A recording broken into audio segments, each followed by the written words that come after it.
Rain lashed against the gargoyles of Notre Dame, each grotesque figure a sentinel against the storm's fury.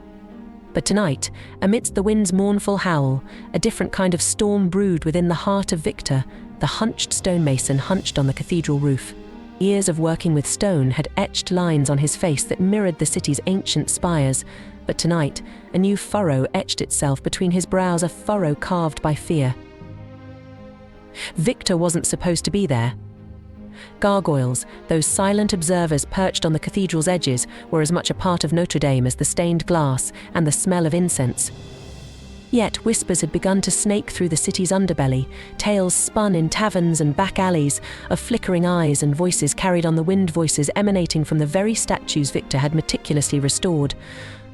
Curiosity, laced with a tremor of apprehension, had propelled him onto the rain-slicked roof this night. His destination, Le Gargoyle. The very name, a chilling echo in the Parisian night, was the origin of all gargoyles. Legend spoke of a monstrous dragon, its reign of terror leaving a trail of devastation in its wake. Centuries ago, a devout priest, so the stories went, had vanquished the beast. La Gargoyle, they claimed, was no longer a creature of flesh and scale, but a grotesque trophy, its monstrous head cemented into the cathedral wall, a grim reminder of a bygone nightmare. Victor navigated the treacherous gargoyle-laden walkways, the wind whipping his cloak into a frenzy. Moonlight, pale and diffused by the storm clouds, cast an eerie glow upon La Gargoyle. It was a familiar sight: weathered stone, a gaping maw eternally locked in a silent snarl. But tonight, something was different. An unsettling stillness hung in the air, broken only by the wind's mournful song. Yet, beneath that stillness, Victor felt a tremor, a vibration that pulsed through the very stones beneath his feet. It was a sensation so subtle, so fleeting, that he almost dismissed it as a trick of the wind. Almost. Suddenly, a flicker of movement in the depths of La Gargoyle's stone eyes. A sliver of emerald green, like a predator's gaze cutting through the night, pierced the veil of shadows. Victor's breath caught in his throat, a sound swallowed by the howling wind. A primal fear, cold and sharp, clawed at his insides. Were the whispers true? Could stone truly come alive? The tremor intensified, a low rumble that grew into a deafening groan. Cracks snaked across La Gargoyle's face, like lightning dancing across the night sky. With a thunderous crash that echoed through the cathedral and sent a tremor through the very city, a section of the stone jaw dislodged, revealing a maw filled with razor-sharp teeth that glinted with an unnatural luminescence.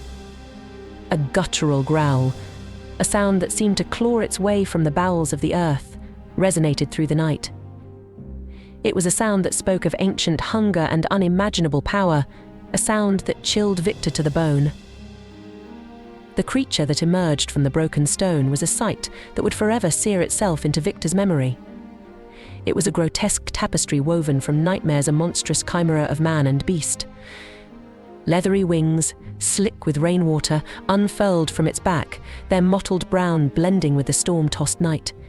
Its eyes, those twin pools of emerald fire, held Victor captive, a predator mesmerized by its prey. This was no mere statue. This was a monstrous sentinel awakened, its purpose shrouded in mystery, its hunger a tangible presence in the storm-racked air. Fear, cold and clammy, turned Victor's legs to lead, but flight was an impossibility. The creature, with a screech that tore through the storm, launched itself towards him, its claws glinting in the fleeting moonlight. The wind, no longer a mournful dirge, became a deafening roar in Victor's ears. In that split second, his mind raced, replaying a lifetime of stories about vengeful spirits and awakened demons. He was but a man, a speck against the monstrosity that bore down upon him. Just as the creature's claws were about to rip into him, a blinding flash illuminated the night sky. A bolt of lightning, like a divine intervention, struck the very spot where Victor stood. The world dissolved into a blinding white, the sound of the monstrous screech replaced by a deafening crackle. When the light subsided and the world slowly came back into focus, Victor found himself sprawled on the rain-slicked roof, the wind whipping at his face. He looked up, his heart hammering a frantic tattoo against his ribs. La Gargoyle was gone.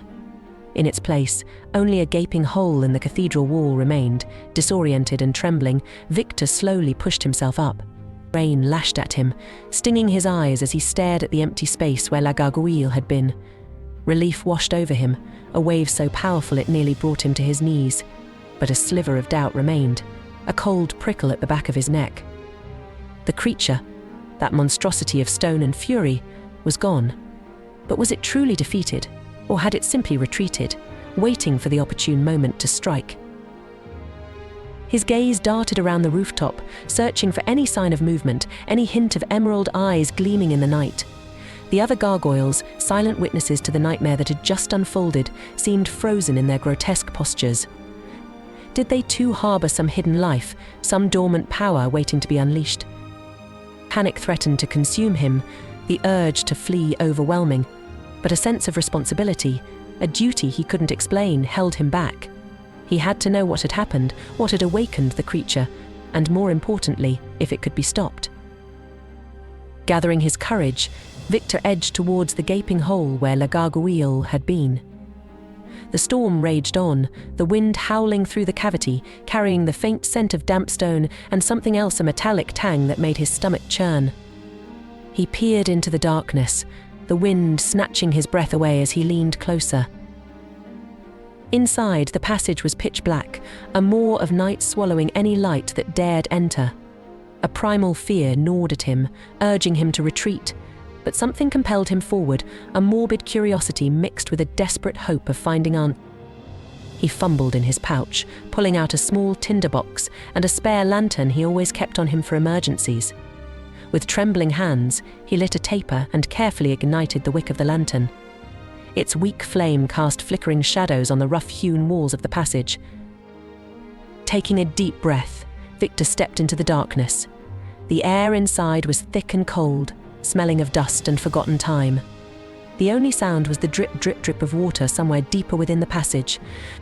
Each step felt like an eternity, the silence punctuated only by the frantic beat of his heart. The passage narrowed, forcing him to hunch over. The lantern light danced wildly on the uneven floor, revealing cryptic symbols carved into the stone walls. They were unlike anything he had seen before, swirling patterns and strange geometric shapes that seemed to writhe and pulse in the flickering light. Suddenly, a sound echoed through the passage, a low rumble that sent shivers down his spine. It was the same tremor he had felt earlier, only amplified.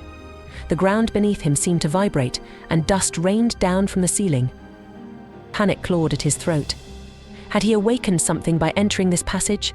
Had he unleashed a force he couldn't control? Without a backward glance, Victor turned and ran, his lungs burning, his legs screaming in protest. He burst out of the gaping hole onto the rain-slicked roof, collapsing onto the cold stones.